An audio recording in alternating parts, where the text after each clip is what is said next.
Les amis, bonjour, j'espère que vous allez bien mes petits chenapans et bienvenue pour une nouvelle vidéo sur ma chaîne YouTube. Aujourd'hui, on va parler d'un sujet qui va beaucoup vous intéresser, je pense, parce que c'est sur un jeu qui a fait grand bruit ces derniers temps, par sa hype et par les gens qui ont gueulé dessus. Nous allons parler de Poppy Playtime. Voilà, c'est un jeu que j'affectionne particulièrement et je me suis pas mal renseigné sur l'histoire, les mystères qui entourent le jeu, et c'est vrai que je me suis posé pas mal de questions, et vu que le chapitre 2 arrive, pourquoi pas essayer de vous apprendre des choses, parce que je suis convaincu aujourd'hui que vous allez apprendre des choses sur le jeu que vous n'avez jamais remarqué. Voilà, si c'est le cas, n'oubliez pas de vous abonner si vous n'êtes pas encore abonné à la chaîne, et de lâcher un petit pouce bleu. Voilà, tu connais le business. On perd pas plus de temps, c'est parti, ces choses que vous n'avez sûrement pas vues sur Poppy Playtime. Jingle.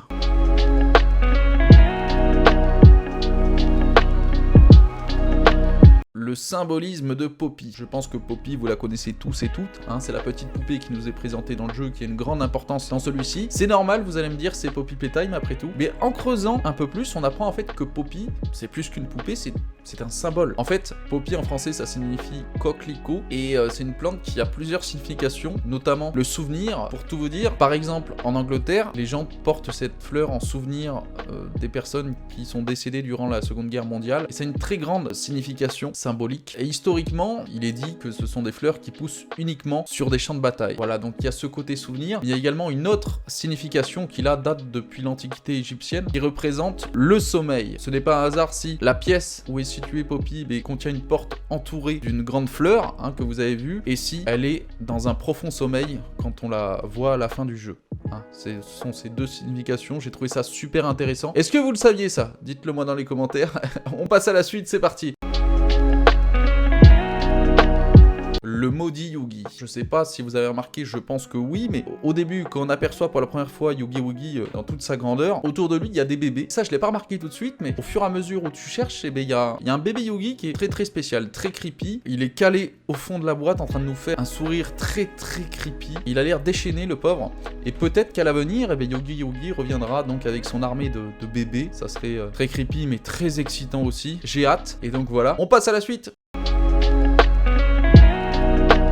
Les mouvements de Yugi, une chose qui en fait est assez logique quand vous commencez à le regarder. Yugi, il bouge réellement avant que nous le voyions réellement bouger. Vous me suivez? C'est vrai que la première fois qu'on le voit, donc normalement il doit être statique, mais en le regardant de plus près, on peut voir que la fourrure sur son bras bouge. Alors au début, je pensais que c'était du vent, tu vois, je me suis dit bon, il y a du vent, mais en fait pas du tout, parce que tous les objets qu'il y a dans la pièce et qui sont suspendus en haut par exemple, il n'y a rien qui bouge, c'est juste sa fourrure et c'est un signe de vie. Et si on regarde de plus près, on dirait même que Yugi Wugi respire. Voilà, on voit qu'il se balance d'un côté à l'autre. Est-ce que c'était une préfiguration subtile? Je pense que c'est le cas. Le développeur a voulu nous montrer que Yugi Wugi est bien vivant du début à la fin. Et même si on regarde encore de plus près sur cette image et dans le jeu, on peut voir qu'il a des yeux dans ses yeux. Ça, oui, on commence à partir loin, mais en fait il a ses yeux de jouet et dedans, il a des yeux vivants. Il semble d'ailleurs nous regarder et nous suivre du regard quand on est autour de lui. Tout cela donc semblerait être des indices pour nous montrer qu'il allait prendre vie et qu'il avait une partie humaine. Et ça on le savait, vu l'appétit qu'il a, c'est sûr qu'il est humain. La cachette de Yugi. Alors ça, je ne sais pas comment j'ai pu le louper la première fois, ça m'était passé complètement au-dessus. Vous savez, au moment où on doit récupérer les 4 batteries, en arrivant, en montant les escaliers, on peut voir Yugi dans un petit coin en train de sourire et de nous regarder, très creepy. Donc il reste quelques secondes, puis la porte se ferme sur lui. Il a du réflexe quand même, parce que c'était pas loin. Je devais être vraiment très distrait ou pas serein du tout pour avoir loupé ça, parce que c'est voyant quoi, un gros Yugi qui te regarde, normalement tu le vois. D'ailleurs, dites-moi dans les commentaires si vous aussi, vous l'avez loupé. Si c'est le cas, les gars, on se cotise tous pour l'ophtalmo, y a pas le choix. Donc je sais qu'il y a différents moments où on peut voir Yugi se déplacer, notamment dans la salle où on doit remettre le courant et on le voit partir pour la première fois. Après, on le voit glisser à un moment donné, je sais plus exactement, mais si vous avez d'autres jumpscares, dites-le moi dans les commentaires, je regarderai avec plaisir.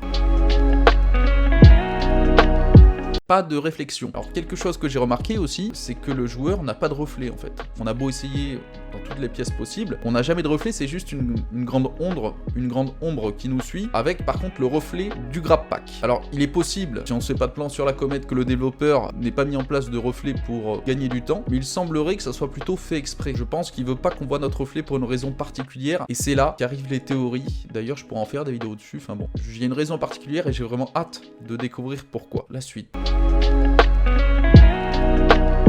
Les fautes dans la lettre. Souvenez-vous, au tout début du jeu, après la cinématique d'introduction, on obtient une cassette VHS et un message, disons qu'ils ont disparu 10 ans auparavant mais qu'ils sont toujours là. Personne ne sait qui a écrit cette lettre, mais j'ai remarqué qu'il y a quelques fautes d'orthographe et donc ça peut un peu nous aiguiller. Par exemple, disappeared, oui, super accent, vous avez vu, est mal orthographié sur la lettre, mais ce qui est intéressant, c'est que dans l'écran d'accueil, il n'y a pas cette faute. Donc c'est une faute voulue du développeur, hein, c'est pas un illettré. Oula, je vais m'étouffer. Voilà, il a fait ça dans un but précis et encore inconnu à ce jour, malheureusement. Et si on regarde aussi le where, c'est pareil, l'apostrophe est mal placée. Alors moi, pour ma part, je pense que c'est quelqu'un de très jeune, soit un enfant, ou soit quelqu'un qui est très jeune dans sa tête, qui a écrit cette lettre. Alors ça peut être ça, ou ça peut aussi être très bien un illettré. Je ne sais pas, je me fais pas de plan sur la comète. Mais à mon avis, ça doit être voilà, quelqu'un de très jeune qui a écrit ce message en pleine détresse. La suite.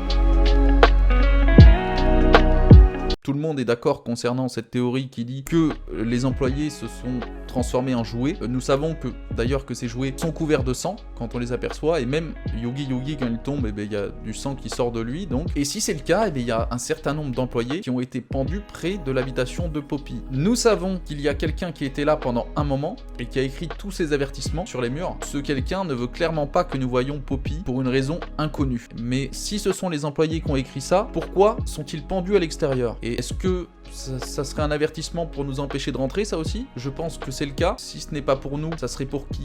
Parce qu'ils ne savaient pas qu'on arrivait, alors ça devait être pour le reste des employés peut-être. Je ne sais pas ce qui s'est passé. Quand on saura ce qui est vraiment arrivé aux membres du staff, et bien la vérité éclatera. On saura le pourquoi du comment. En tout cas, c'est fascinant. On passe à la suite. L'affiche. Bizarre. Oui, j'avais pas trop d'inspiration, donc bon, on fait ce qu'on peut.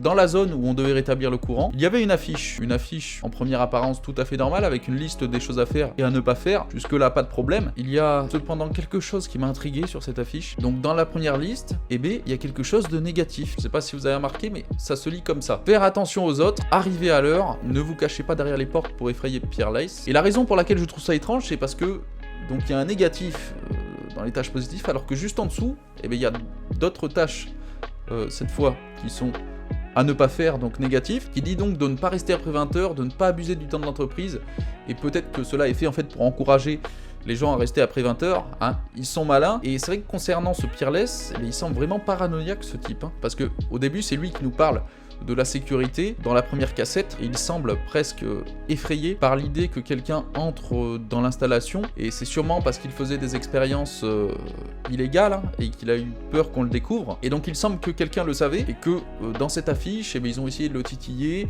et à mon avis il a dû péter un câble, et ça a été le commencement de ce qui est arrivé dans cette usine, peut-être, hein. Ça se trouve tout part de là, ou sinon le mec qui a fait la liste est juste un bon déconneur, quoi. Mais je pense que ouais, là aussi il y a quelque chose, et j'ai hâte de savoir par la suite ce que le jeu va nous apprendre. Enfin, la voix de l'actrice de Poppy. Alors, une chose que j'ai remarqué, c'est que l'actrice qui double Poppy double aussi Stella Grabber. Alors Stella, je sais pas si vous voyez qui c'est la personne que l'on peut entendre dans une des cassettes qui nous dit qu'elle souhaiterait être un enfant pour toujours et qu'elle n'a pas envie de vieillir, que les arbres sont plus vieux que les humains, etc. Oui, ça on le sait.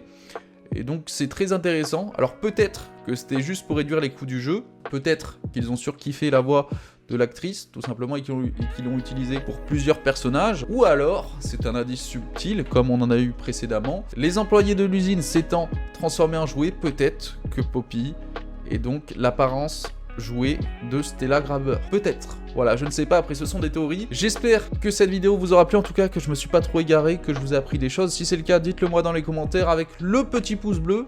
Hein, le petit abonnement, c'est pas encore fait, ça fait toujours plaisir.